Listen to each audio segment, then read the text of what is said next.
Assalamu alaikum, everybody. This is Sharif Abdul Fadl. I'm doing a session today with my good friend and teacher, Alia CV.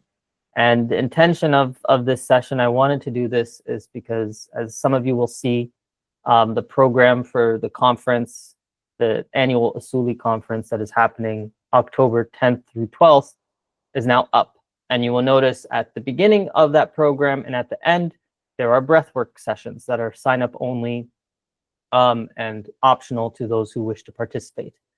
There are two sessions, one October 10th at 9 a.m.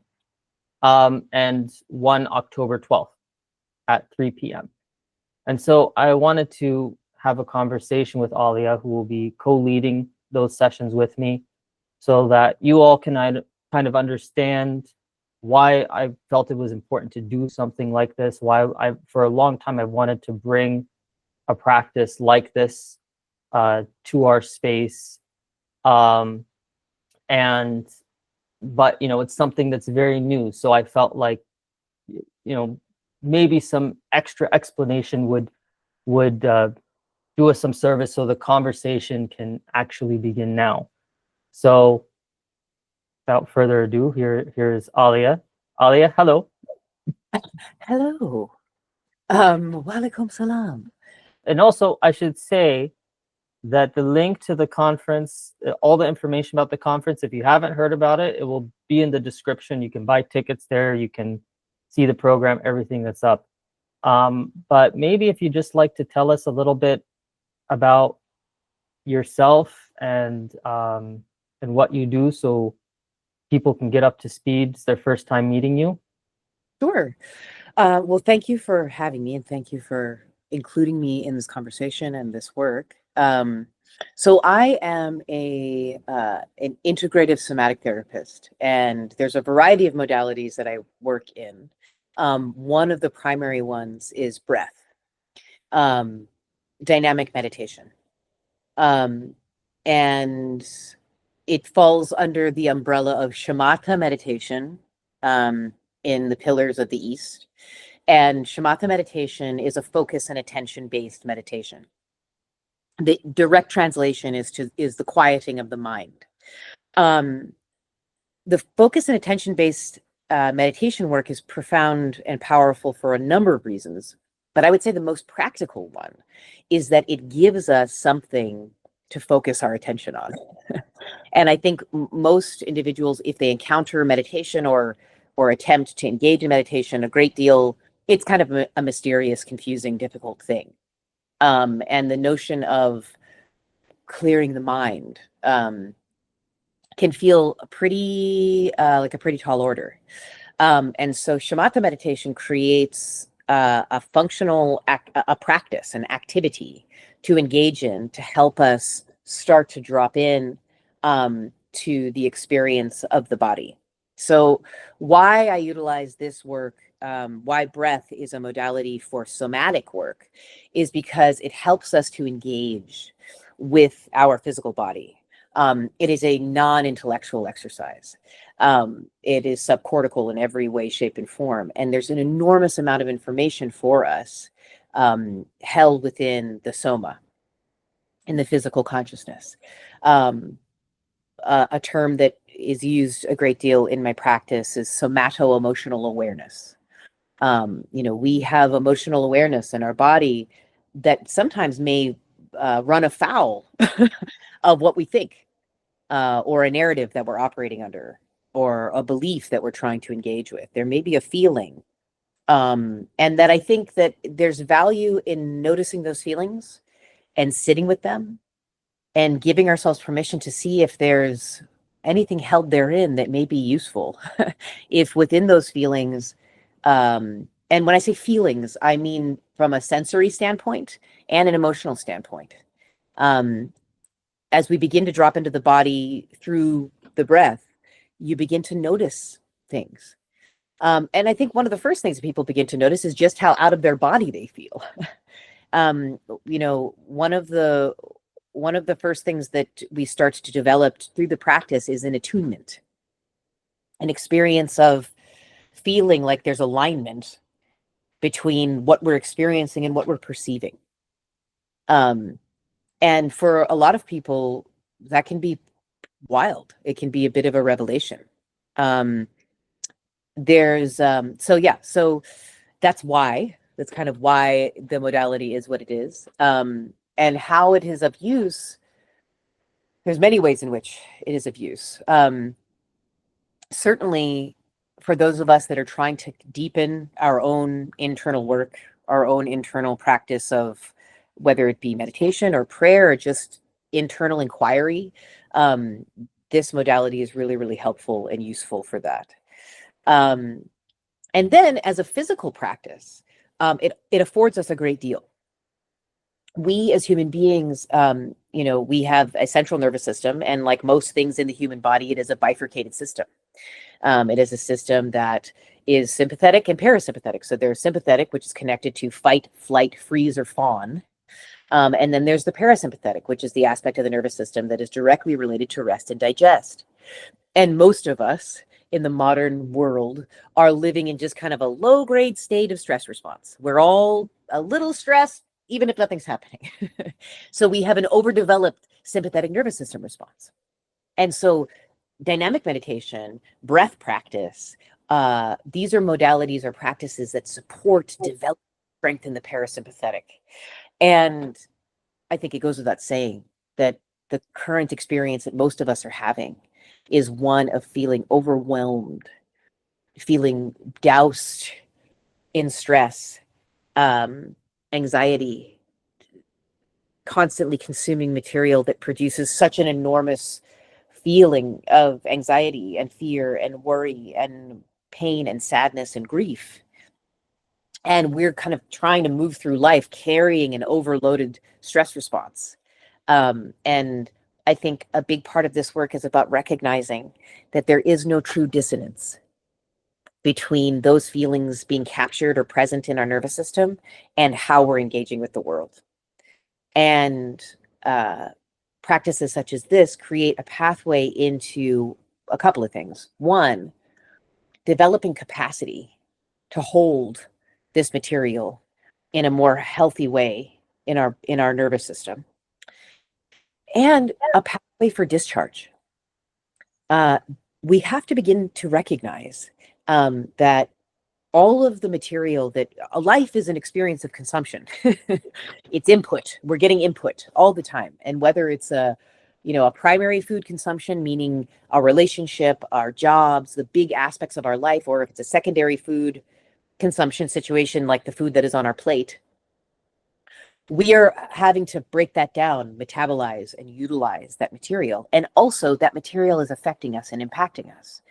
And a big part of our life as of today is recognizing when we've had enough and recognizing when we're full. And not because we will never eat again, but because to consume more in this moment is actually to poison the system. And to consume more in the moment is actually to render us with less power and agency to use what we've consumed effectively, if that makes sense. I hope the food metaphor is not getting too confusing. No, I did. And so goes it for the nervous system. And that we have to recognize that the same way that we have to masticate, swallow, digest, break down our food, eliminate what is not useful so that we can utilize what is useful. As a somatic practitioner, I make the same argument for what we are consuming that impacts the nervous system. And that we have got to find a way to metabolize and process the content already consumed so that we can eliminate the waste material and utilize the material that is helpful to us in our journey and our growth and our evolution and in our agency. I do feel like that's an important piece to touch on around this, because we are all human beings attempting to engage with the world in a way that feels in integrity with our faith, with what we believe in, with who we are. And there's a level of paralysis, analysis paralysis, that I think we all experience, just being overly inundated with really heavy content and information, and or we're faced with it in real life, in real time, because we have people in our family. There are people that we are directly connected to that are being impacted in real time. And it becomes a really difficult thing to try to manage and hold in the nervous system. And so practices like this do not distract us.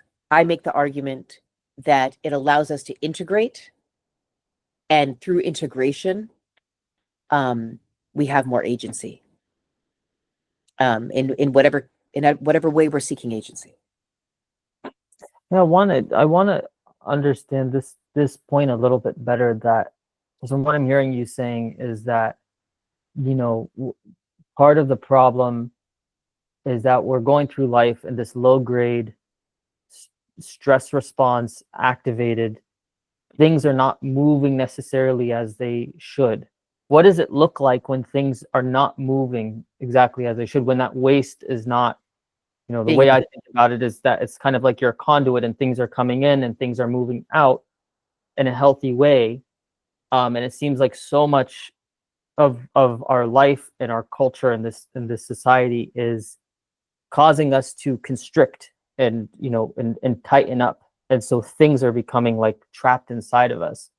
Why, and maybe this will help to illustrate what I feel, because I mean I've been engaging in this practice with you, I think, for now nearly 7 years. Yeah, 7.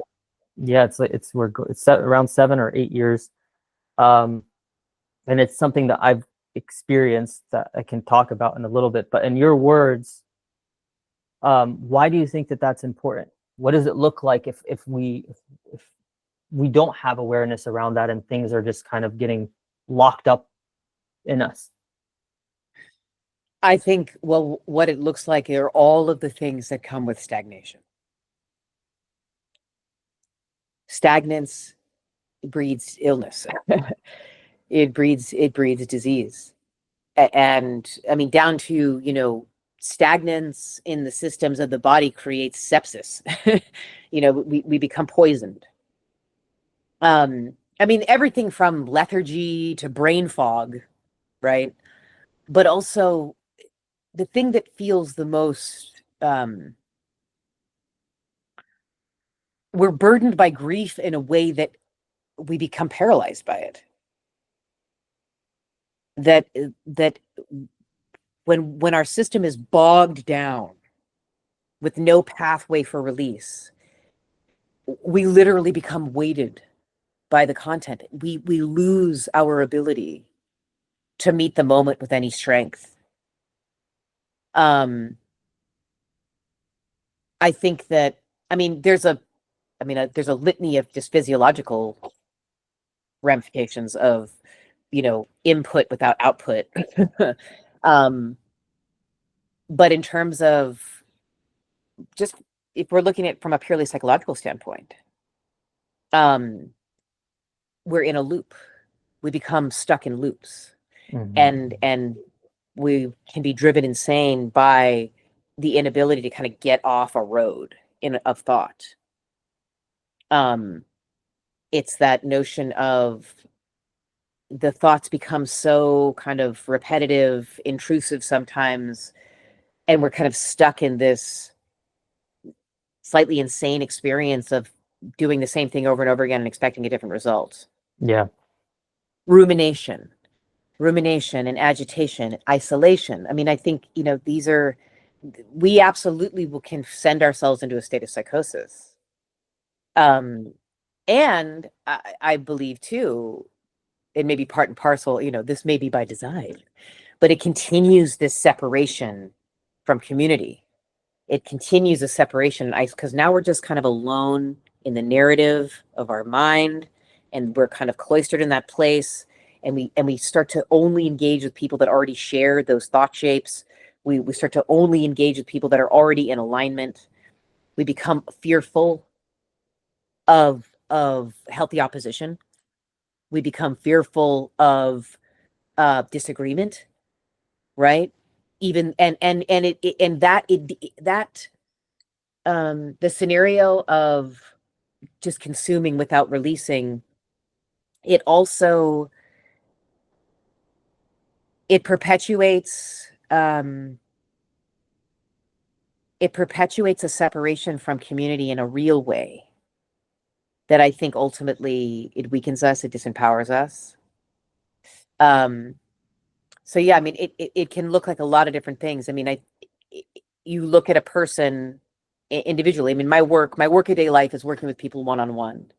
So we do deep dives into the bio-individual reality of their life, from the genome composition to the mechanome composition, the experience of their parents, their experience of themselves and their body, their experience of their birth. There's information in all of it. And that information is useful as it can be evolved into the next thing. We get stuck when we're only consuming and not releasing. We can often get stuck in places that prevent us from growing or evolving. So I mean, I hope that answers it. I mean, there's so many different ways in which the absence of release, letting go, elimination can manifest itself from a purely psychological standpoint to a very, very physiological reality. As a somatic therapist, with neurostructural body work being at the core of my physiotherapeutic work, that's what we're looking at. And this type of breath-based meditation was to work in conjunction with physiotherapeutic rehabilitation, because the notion is that our attachment to how we were injured, our emotional and psychological attachment to how we were injured, impacts how the tissues heal. If the tissues heal. Right. Right. So being willing to, that's a classic example, a high impact event, a traumatic event, right, will be in that thought loop for a long time. Many people, years of life spent kind of circling a drain, trying to process through. I mean, it's interesting because it's a vestige of how our developing brains work, in infancy and toddlerhood. When a toddler witnesses something traumatic and they don't have a prefrontal cortex to like rationalize and manage what they've witnessed or experienced, they just keep repeating the same thing over and over again. Like that's how their nervous system is processing it, right? Until a change happens in our anatomy that gives them a pathway into letting go of that thought loop or organizing that information someplace, right? But it's interesting because as human beings, we'll instinctually go to that same place. We'll just keep playing the same record over and over again. And the only way to help us release that pattern or rhythm is to deviate through release, beginning to let go of our attachment to the telling of the story, to the event itself. It's pretty fascinating. I remember the first meeting I had with you, and I really didn't understand anything about this type of work. And I asked you, like, how does this work? And you put your hand in the pillow, and and then you lifted your hand, and there was like the imprint of your hand.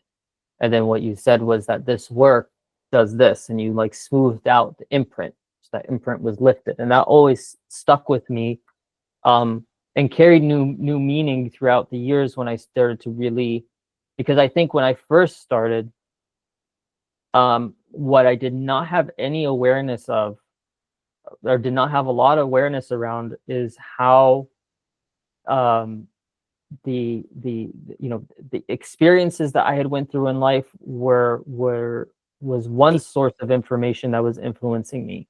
The experiences that my parents had been through in their life was another source of information that had influenced me. The way that my society was, and those messages, that was also information. I did not have a lot of awareness around how much those things were influencing my behavior and my thoughts. And what this did was over time start to, and not just over time, but sometimes in very acute, powerful moments, started to give me awareness around myself, around my habits. And I like that you brought up that definition of insanity is doing the same thing and expecting different results. Because I think all of us, to some degree or another, are locked into that, right? And to me, it's a lot of it is a lack of awareness of that I'm doing the same thing. You know, why isn't this pattern changing? Why am I seeing the same results in my life? You know, whether that is in an individual kind of way, like, you know, relationships, or that is, you know, in wanting to see ourselves be better people by whatever definition better is, more ethical person or whatever that is. It's because a lot is influencing us other than just our cerebral conscious analysis of who we are, right? I'm more than just what I think about myself. Like, I have a story about who I am, and there's a lot more to it than that. And the somatic, and before we started this, we talked a little bit, or you mentioned that you don't even really want to refer to this piece as a breath work piece, but as a somatic piece. And I like that a lot, because I think that gets at the heart of why I wanted to bring something like this to this community as an option for people to try out and to experience and experiment with, is because I had spent and I still spend a lot of my life intellectualizing everything and analyzing everything. I'm very, you know, my personality is very much, I'm in here. And to bring something else, which at this point in my life, I think is a form of intelligence. It's a different form of intelligence that I had devalued and had lost connection with, which is the intelligence of my body, right? Is this automatic network, which I believe God created. And when it is in alignment with God, it starts telling me really beautiful things. It starts showing me really beautiful things. And it's another source of information. Yes. And I've relied so heavily on this, you know, that it's all I really know how to do. And I'm so shut off from the rest of it. So to me, it was really about bringing things back into equilibrium, of gaining all of the information, you know, having all of my council members there providing me counsel and getting all the information, so I can actually make educated decisions about, you know, every aspect of my life. Yes. I mean, I think it's so funny because the intellect is like a loudmouth. The intellect is just like, this, that, like it's constantly just announcing. I mean, it's that's part of what it's doing. It's processing information, but we're also, we make the assumption, or I think we're taught this, but I think we can also assume that the conclusions that we're coming to intellectually have all the data in them, which they don't. Because more often than not, we become intellectually habituated to draw a conclusion or come to a conclusion before we've even received all the information. Right. And Right. so much of the rest of this computer that we are that's receiving information, like this is just where the report is written. The data is being uploaded from a different place. Right. And I think that it's just it's critical to recognize that our sensory perception is wildly critical. And that in many ways, we have become kind of addicted to the conclusions of the afterthought. Like we become attached to the report that's written about the experience. And we wait for that report to determine how we feel. When in reality, like, you know, you were there. You were there and you felt things. You were there and you experienced things. And whilst the prefrontal cortex is a great boon, it's a blessing, it's a gift that we get at 25 or maybe a little bit later that helps us navigate life without a doubt. But what starts to happen is we start to have kind of it gains tyrannical control over all of our perception and our experience of life. And it begins to say, this is what you think, this is what you are. And you know, the irony is the saying is not, I think, therefore I am. The saying is, I doubt, therefore I think, therefore I am. Right. And so it's like, it's not in the thought, it's in the doubt, it's in the question that's being asked. right? And so I want to reinvestigate the question, not the conclusion. For us to continue to be curious, there's more information here. For us to continue to be curious. I mean, I think it's a, you know, it's really clear. I mean, one, let me just say this too, from purely from the standpoint of the physiology and the nervous system. It's, you know, we are our first 25 years of life without a fully mature brain, right? And so we have all this lived experience that's rendered in our nervous system, right? And we're finally in a place where we're really acknowledging, the subconscious is a place in us. It's not just an abstract. There's the collective, sure, definitely, because we are part of a collective. Like we're one big thing.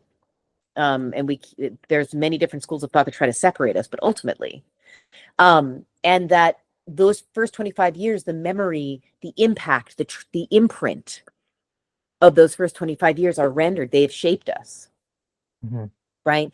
And then all of a sudden, the brain gets matured and we can organize some of that information on some level, right? We're writing a report. In conclusion, all the negative feelings I had, you know, with my mom, let's say, as a kid, I'm now 27 years old and I can see like that wasn't about me. Mom had 2 jobs, you know, or like mom was working and was also trying to get her master's and I was the 4th kid, right? Like all of a sudden the prefrontal comes in with like, you see, some rationale to help us. And it gives us enormous relief in the here and now. So 2 things occur. We get addicted to this system now of like, oh, here are all the answers. It's like a magic 8-ball. And then the other thing is all of this lived experience is just kind of now rendered in the peripheral nervous system, never to be touched again until something in the here and now, some kind of stress in the here and now triggers and wakes up that material that's very much so there, that never got processed.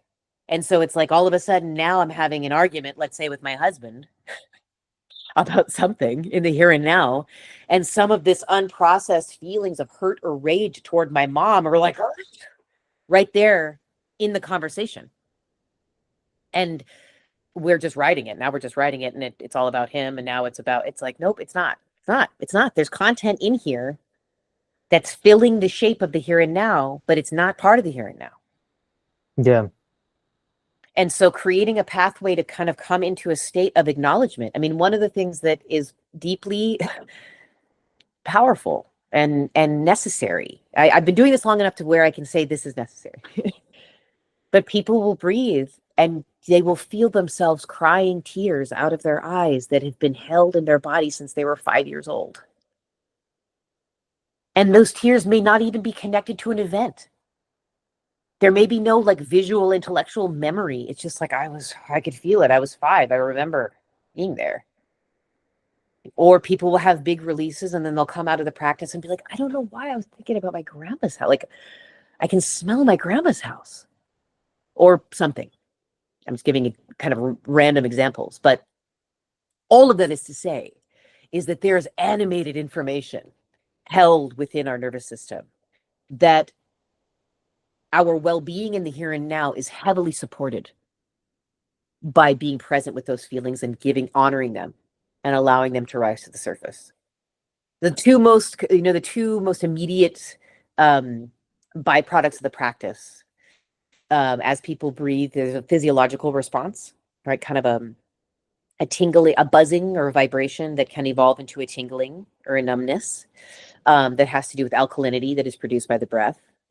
And then the other one is emotional discharge, emotional release. And both of these aspects reflect that the nervous system is getting an opportunity to offload material that it's been just warehousing, storing. And then periodically, they're like geysers of emotional energy that kind of shoot up, you know. So it's, yeah. I want to go into more of the anatomy stuff, but I also don't, I don't want to bog it down with too much of that right now. No, I mean, I think it's because, I mean, it just made me think of what you were saying in the beginning about being in we're all in this stress activation place. And as you were saying this, it just reminded me that, yeah, of course, if you're constantly activated, it's not just that the parasympathetic is rest and digest, but it's also process, right? Yes. You need to, if you're constantly activated, stuff is not really getting processed. And I think maybe one of the tricks of the intellectualizing conscious brain is that if I can provide meaning to it, then somehow I processed it. Yes. Like I can circumvent the physiology by just analyzing this. Okay, this is what this means, but none of this stuff gets processed. And Bad I police think, work. I'm sorry. Bad police work. Yeah, yeah, bad police work. And it's you know, I'm hoping, I mean, we'll see, because a lot of the conferences program is still being developed. But one of the things that I want to explore in one of the panels that we'll have is, because I think that this is coming up now so much with Gaza and Israel, and a lot of, I mean, it's not just Gaza, it's also Sudan and so many other humanitarian crises that are happening around the world.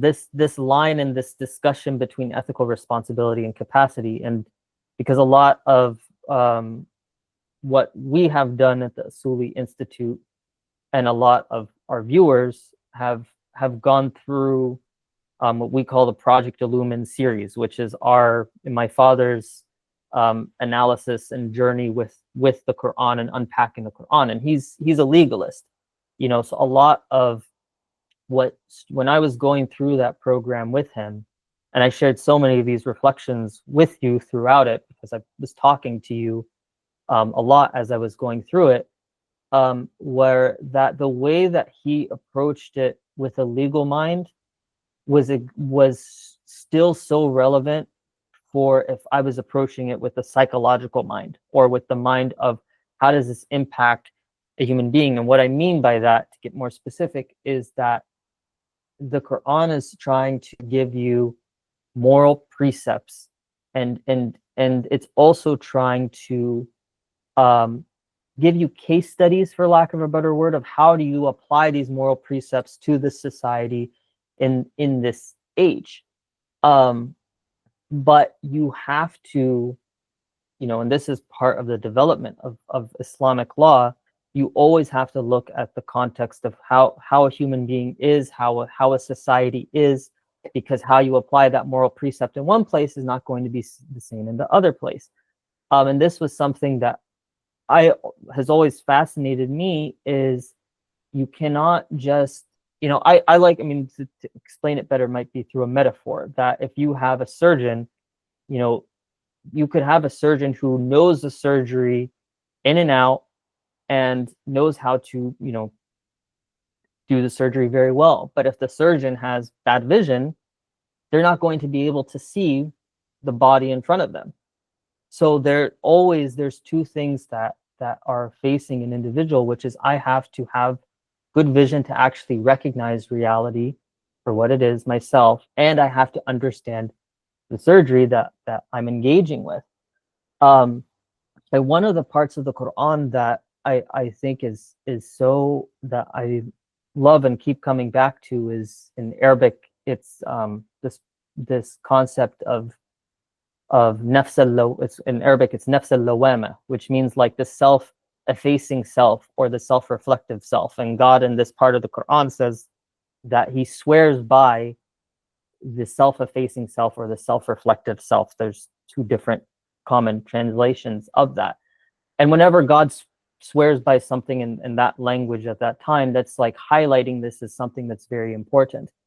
And I thought a lot of this work when I came to that point in the Quran, because it struck me that when I read that part of Quran before, my concept around self-reflection was just in what we're talking about here, right? Is just my cognitive brain analyzing and saying this means this, and that's the basis of my self-reflection. Right. But that if I am understanding the context of what it is to be a human being as not just a brain in a meaningless bodysuit, but as a body, as a physiological entity, it makes huge. This is a new conceptualization around what reflection is, to actually understand what is going on in here, because there's a lot of things that I'm hiding from myself, and that I need to be able to know what is going on in here. I mean, my personal opinion is that part of my ethical responsibility is to understand what is going on in here, because what I don't understand what is going on is here is when I don't understand what is going on in here, that is oftentimes the place from where I hurt people. Without a doubt. I mean, and I just really, I don't mean to cut you off, because this is a really vital thread that you're on, but it's also,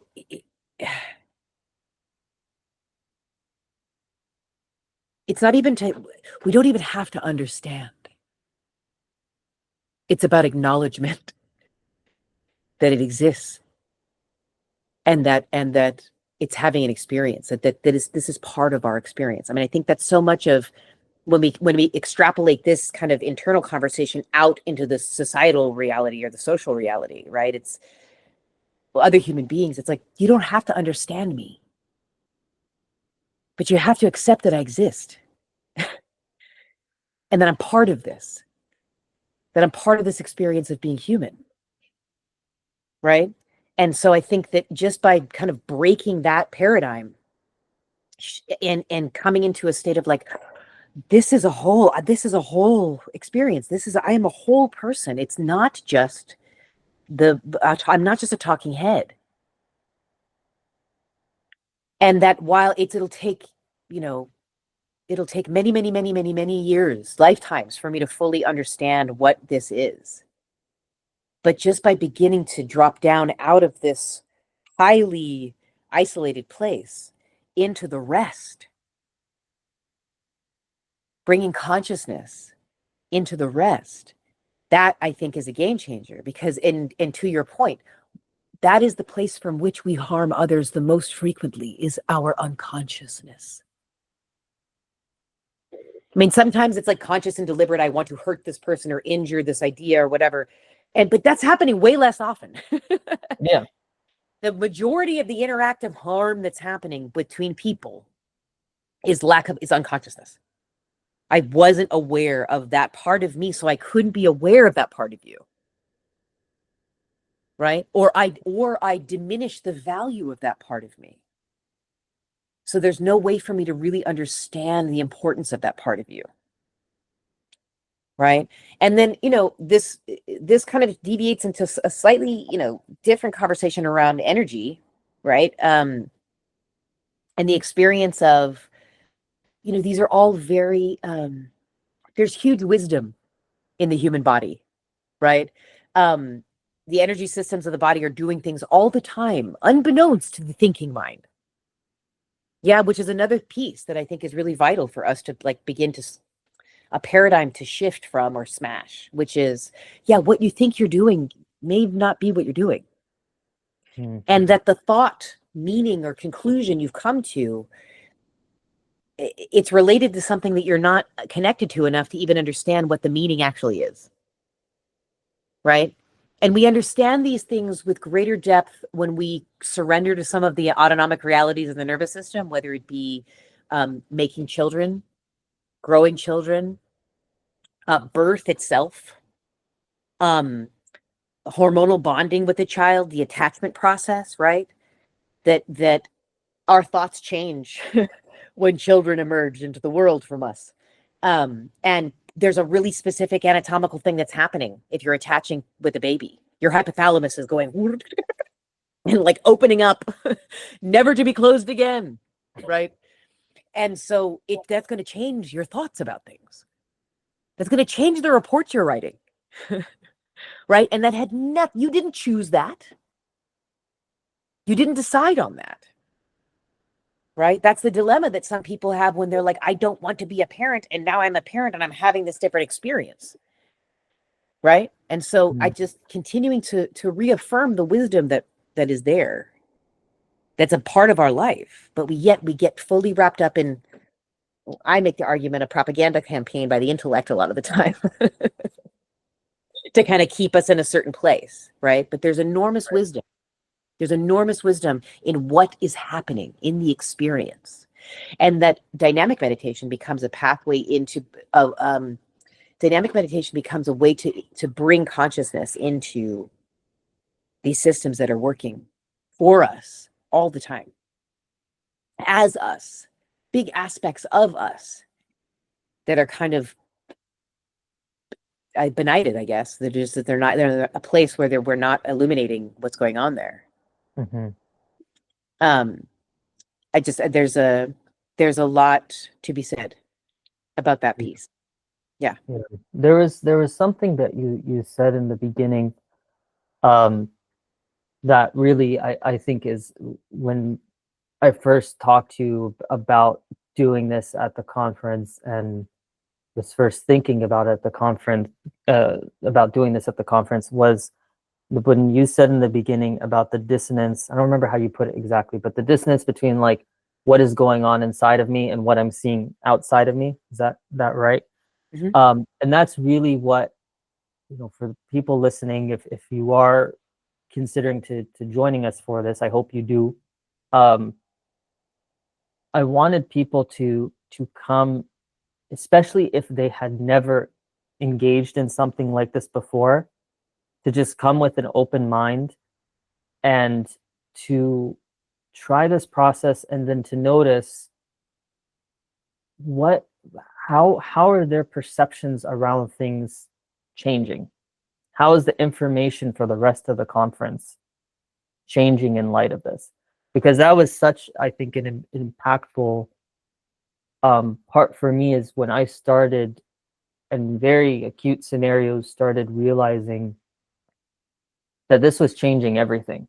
This was this awareness around myself, this reconnecting or connecting with myself, and starting to feel myself in a more complete way, was changing how I was viewing everything, whether that was stuff in my more intimate relationships and with my family, or things, what was going on in the world, how it was shifting things around there. And especially for me as an Arab, which I know that this is not going to apply to everyone, but will apply to some people, the generational trauma aspect, and just how, the reality of when you are coming from generations of people that have grown up in very heavily authoritarian systems, and what that does to a person, how that influences how you are supposed to be and how you're supposed to think, what impact that has on somebody, and how they see the world. And so, I mean, in your experience, when it comes to generational trauma, or people who have come from authoritarians, have you had the experience of working with a lot of people like that? Yeah, well, yes. I mean, the intergenerational trauma piece, the epigenetic experience, it's a big part of the conversation. And people that,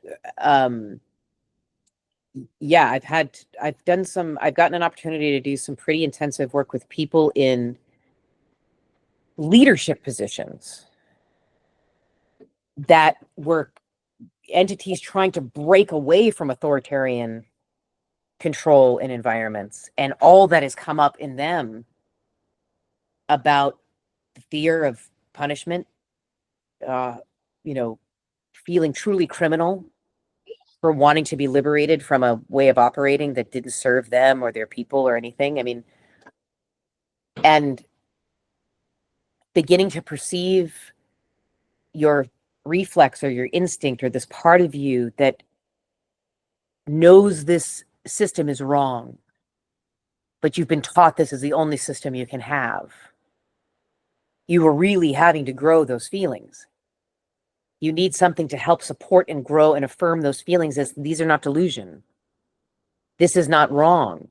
You are having a really, really strong reaction to the environment that you're in. And so if we keep denying this reaction, right? If we keep denying this truth, there's all kinds of distortion that starts to take place.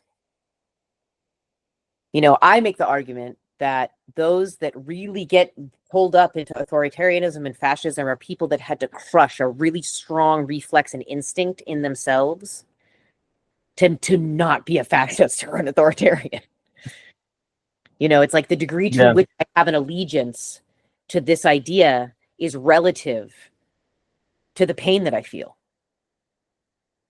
Right. And so it's if I've had to abandon an innate or internal truth completely, I'm going to have to adhere to something externally out here to kind of keep that quiet, to keep that pain quiet.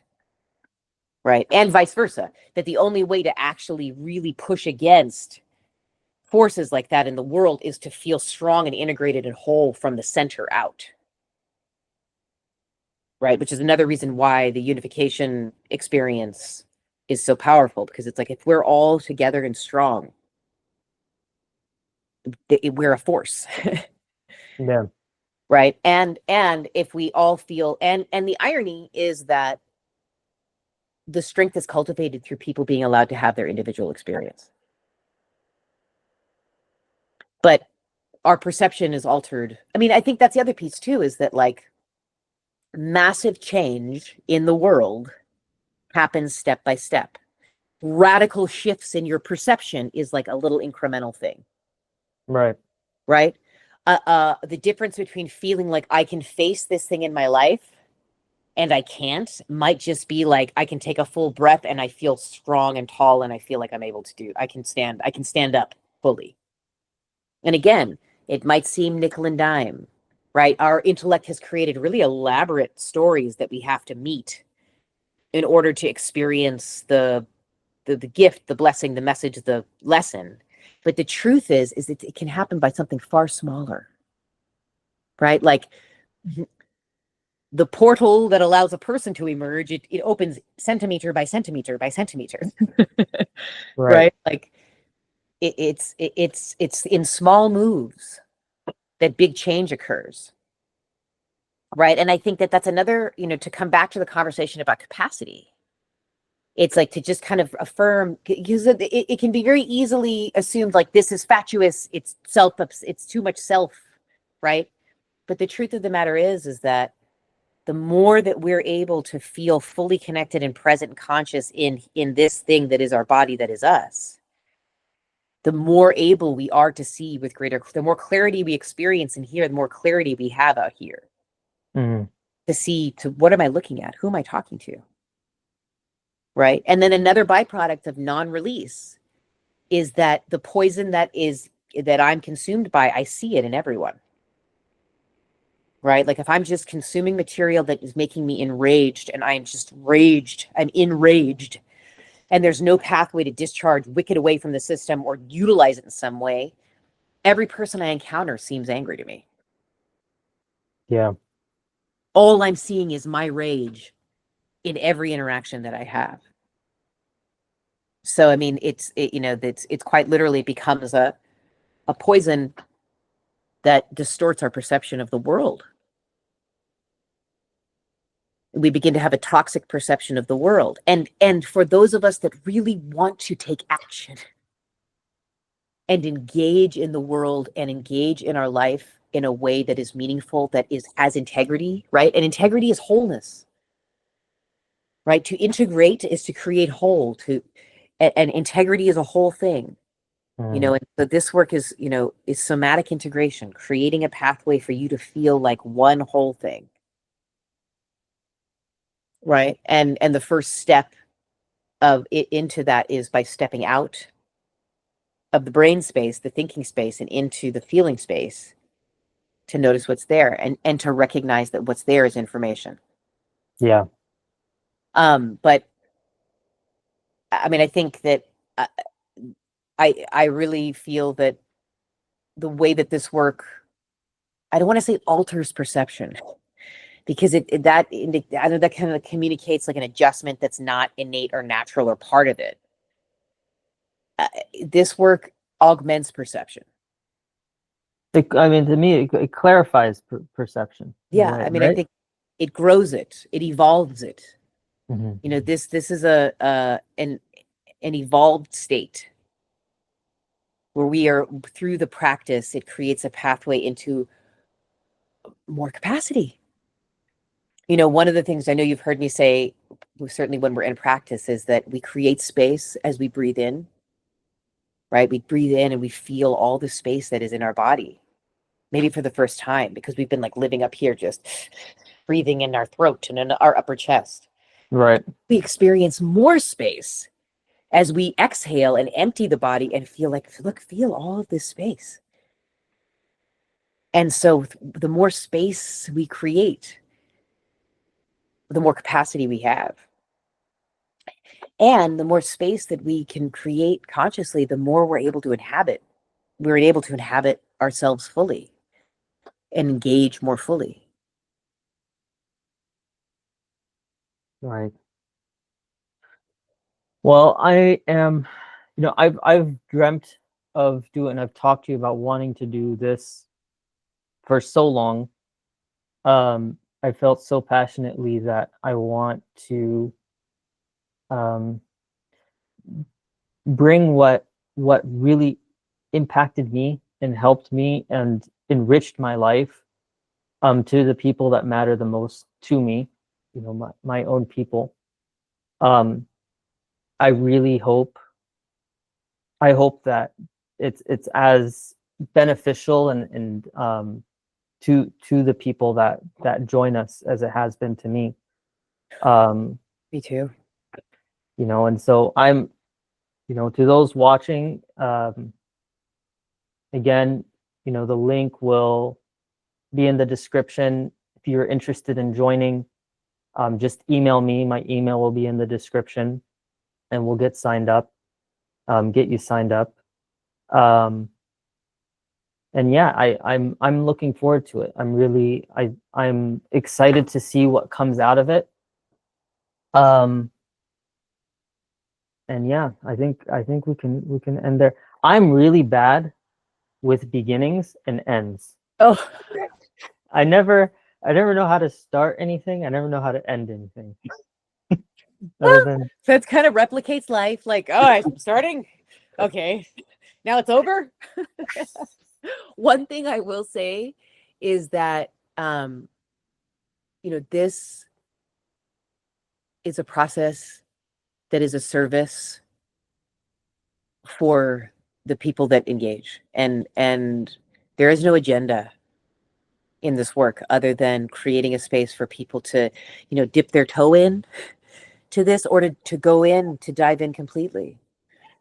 This work is rooted in mutual respect and support, and listening. It's not about a practitioner forcing a method on someone. This is about this is a relational practice. This is about how we're relating to ourselves, how we're relating to the breath, and how we're relating to the people that are there to support us, because that's a part of this.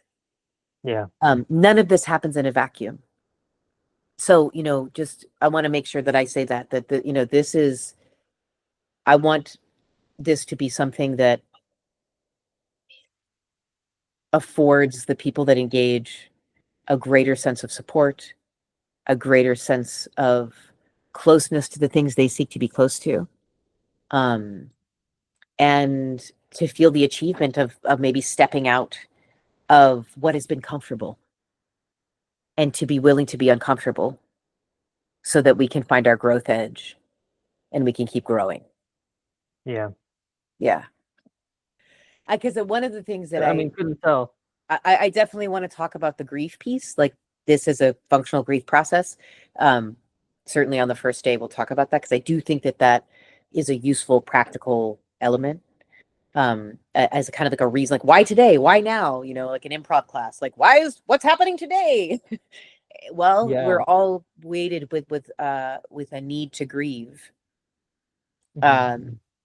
in a really kind of uniquely critical way. And I'm a believer in grieving.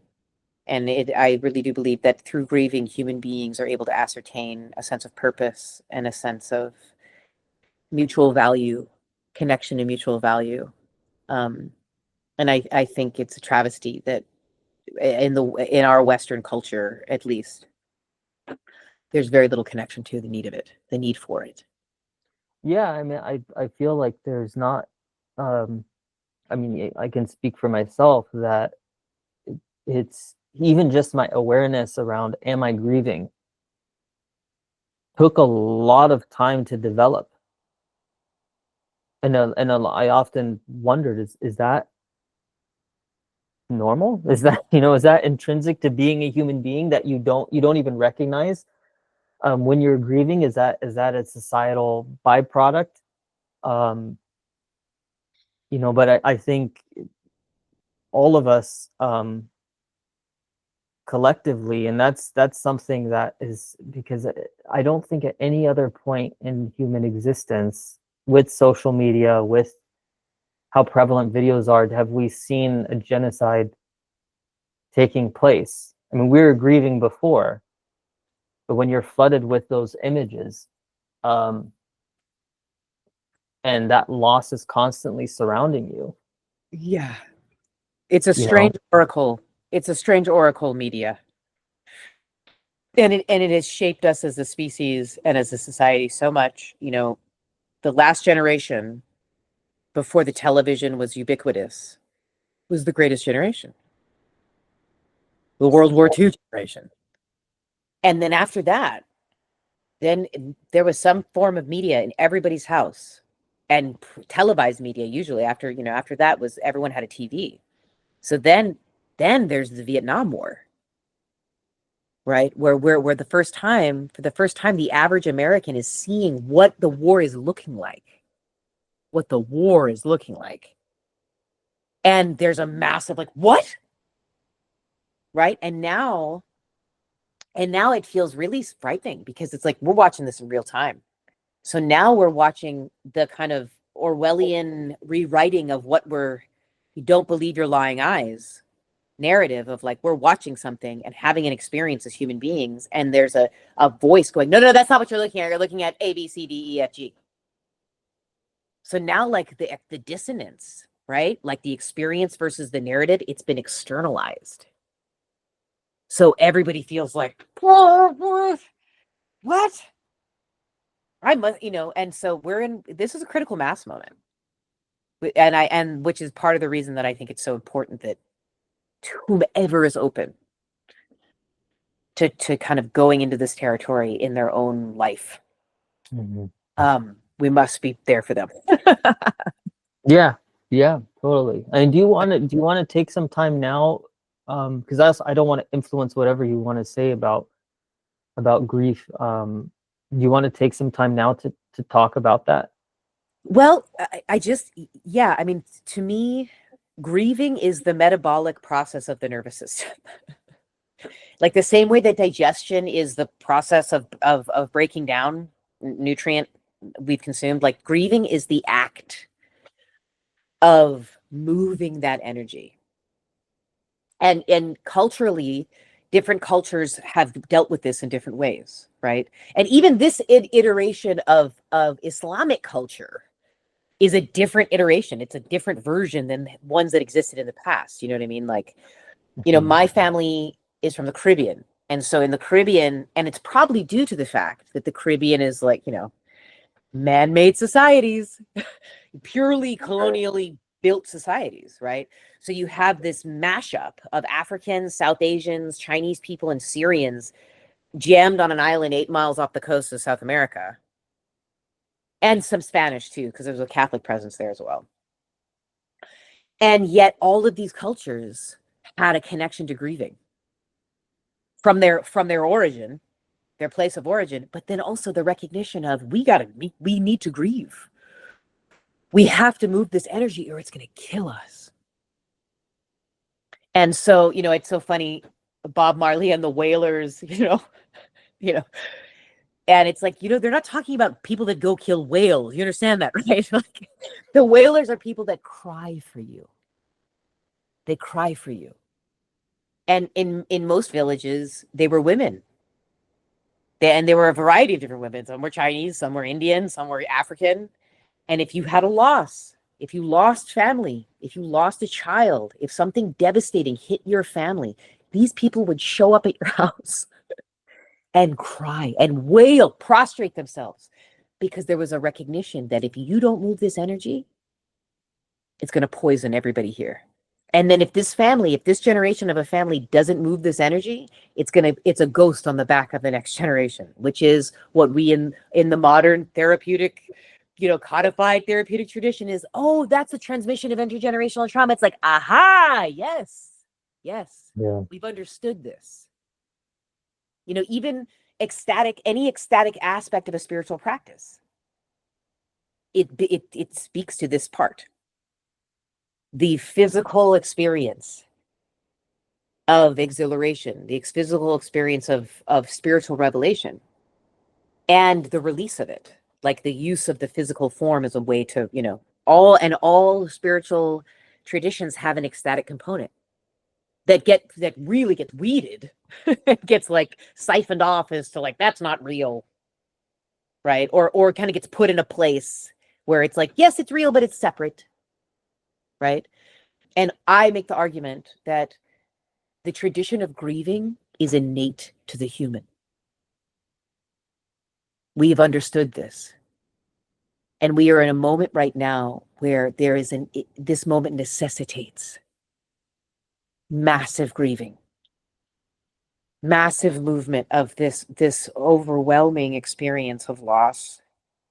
I mean, a tragedy is not the word. I don't know what the word is. I'm sure there's a word for how massive the experience is of loss. And one way that we as human beings can address it and be present with it and honor it, right? Honor the loss. There are different cultures have, the word for grieving and the word for praising in certain cultures is the same word. Oh. And the belief that to grieve something is to praise it, is to say thank you for this. Right. And so to not grieve all of these lives lost is kind of foregoing an opportunity to praise their existence and to say thank you for the time these human beings were here. And the act of grieving becomes a way for us to actually discover, what do I think about this? To actually come to a conclusion that's full. That's beautiful.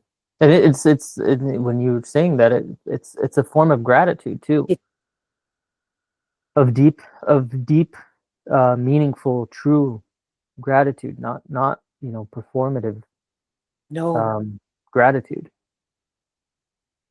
I mean, and it's this moment, I don't know how we bear it without some kind of, okay, here's how we bear it. Like, here, let's try bearing it this way. Let's try moving it this way. Let's find a way to unify and say we've got to move this together. If this is ever going to change,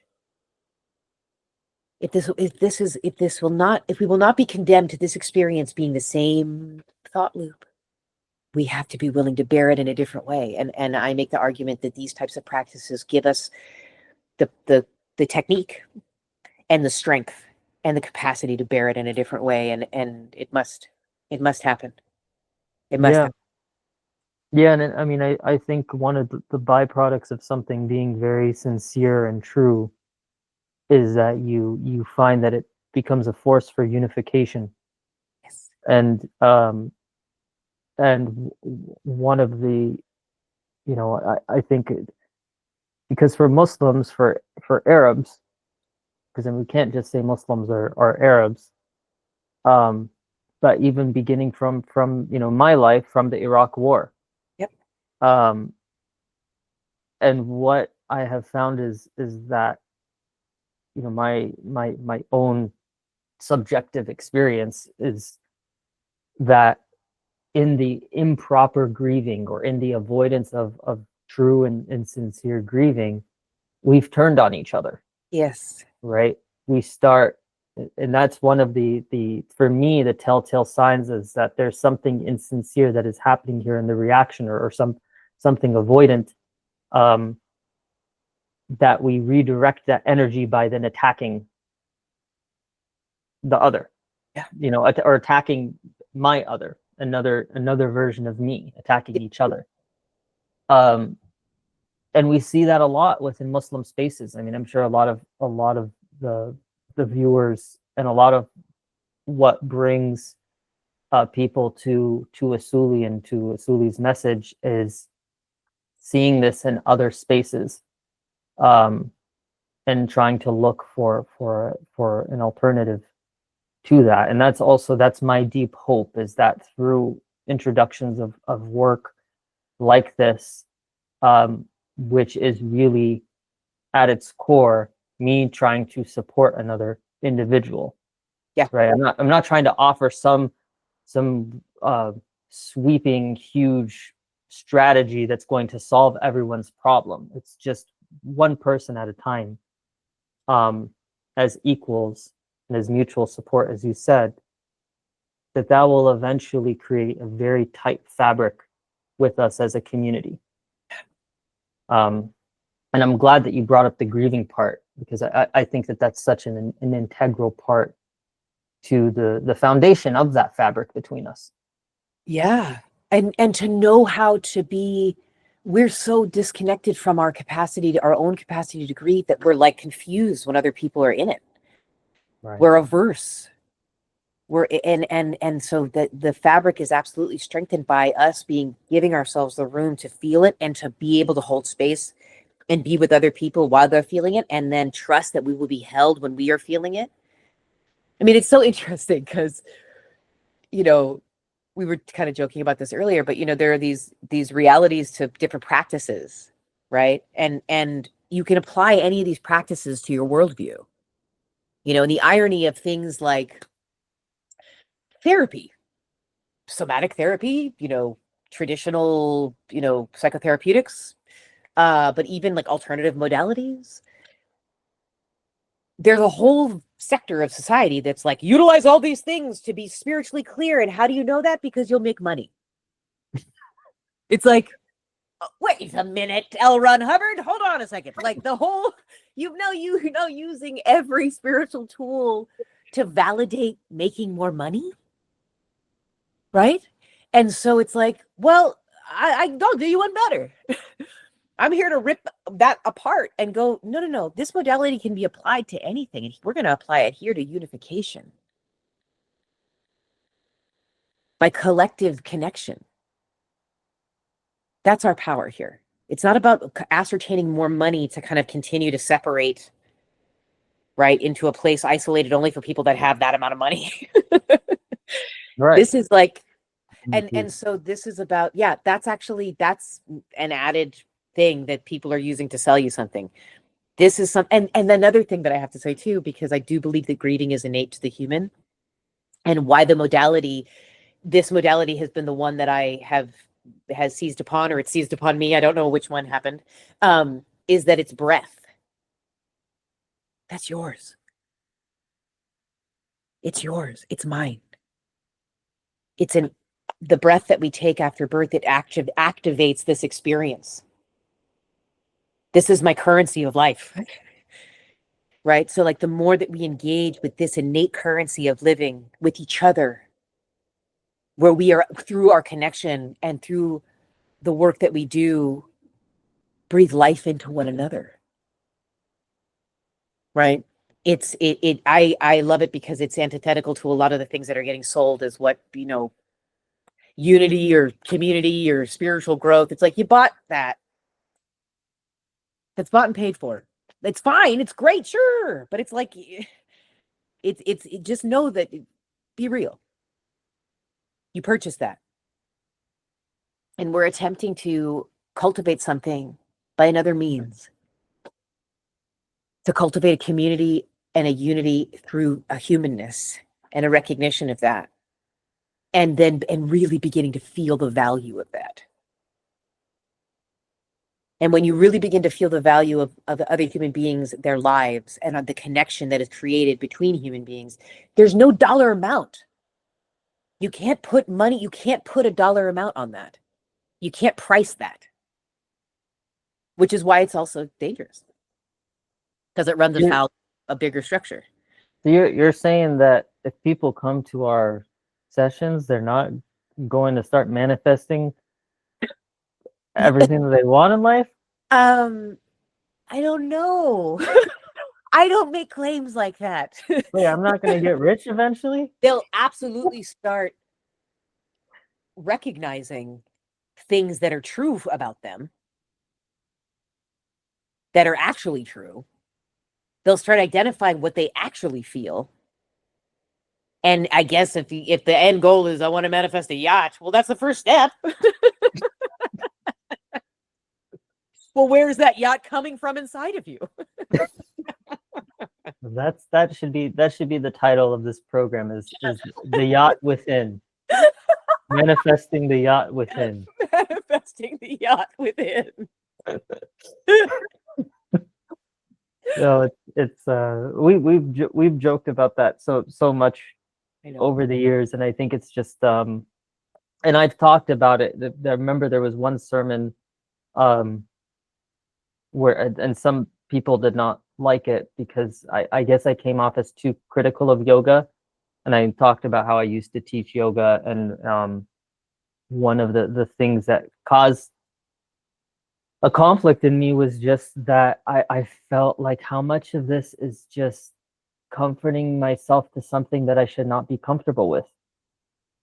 I love yoga. I think all of these practices have a place. But just like anything, just like any medicine, I feel it can be applied in a way that can keep you sick. Yes. If that's the intention of it, is just to feel comfortable. And that's what I was trying to get at when I gave that talk a while ago. Because I love all of these practices, and I love exploring them and experimenting with them. But I digress. I think that is the perfect way to actually end this conversation. There you go. So I'm going to try it again. Join us October 10th and October 12th. October 10th at 9 a.m., October 12th at 3 p.m. The link to buy tickets for the conference is in the description, and you can email me if you're interested in partaking in this event with us. And inshallah, I hope to see everyone there. Cool. Me too. Thank you.